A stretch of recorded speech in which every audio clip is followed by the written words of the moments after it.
Page number 428। Shri Ram. सुत बचन सुनता ही नर नाहूँ, परे उधरनी उर दारुण दाहू।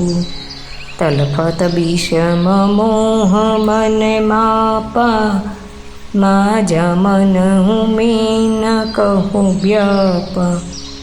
सारथी सुमंत्रना वचन सांभळता ज राजा पृथ्वी पर ढળી પડ્યા। તેમના હૃદયમાં ભયાનક દાહ ઉપડ્યો। તે તરફડવા લાગ્યા। તેમનું મન ભીષણ મોહથી વ્યાકુળ થઈ ગયું, જાણે માછલાને માંજો વ્યાપી ગયો હોય। કરી બિલાપ સબરો વહી રાની, મહાબીપતિ કિમી જાય બખાની। सुनि बिलाप दुख हूँ दुख लागा, धीरज हूँ कर धीरजू बागा। बधी राणीओ विलाप करीने रोई रही छे। ते महान विपत्तिनुं वर्णन केम करी शकाय।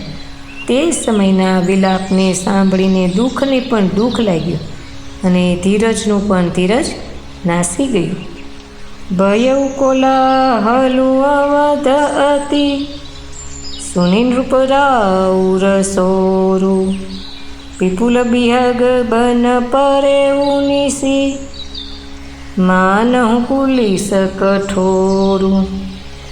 राजाना राणीवासमां शोर बकोर सांभળી समस्त अयोध्यामां घणो भारे विलाप मची गयो, जाणे पक्षीओना विशाळ वનમાં रात्रिना समय कठोर वज्र पड्યું હોય।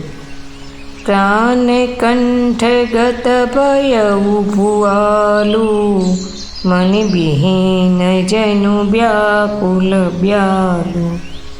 इंद्र सकल विकल भई भारी, जनु सरसर सिज बनु बिनु बारे। राजाना प्राण कंठे આવી ગયા, जाणे मणि विन्या सर्प व्याकुल थई गयो होय।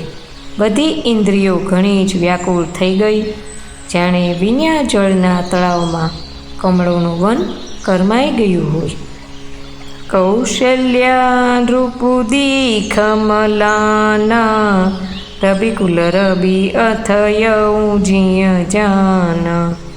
उरधरि धीर राम महतारी, बोली बचन समय अनुसारी। कौशल्याजीए राजाने घणा दुखी जोईने पोताना हृदयमां जाणी लीधुं के हवे सूर्यकुळनो सूर्य अस्त थई चाल्यो। त्यारे श्री रामचंद्रजीना माता कौशल्या हृदयमां धीरज धरीने समयने अनुकूल वचन बोल्या। नाथ समूजी मन करिय विचारू, राम वियोग पयोधि अपारू।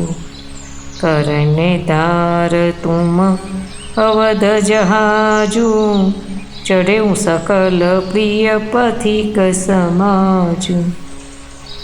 हे नाथ, आप मन में समझीने विचार करो कि श्री रामचंद्रजीनो वियोग अपार समुद्र छे, अयोध्या वहाण छे अने आप एना कर्णधार छो। बधा प्रियजनो ज यात्रीओनो समाज छे जे आ वहाणमां चढ़ेलो छे। अस्तु।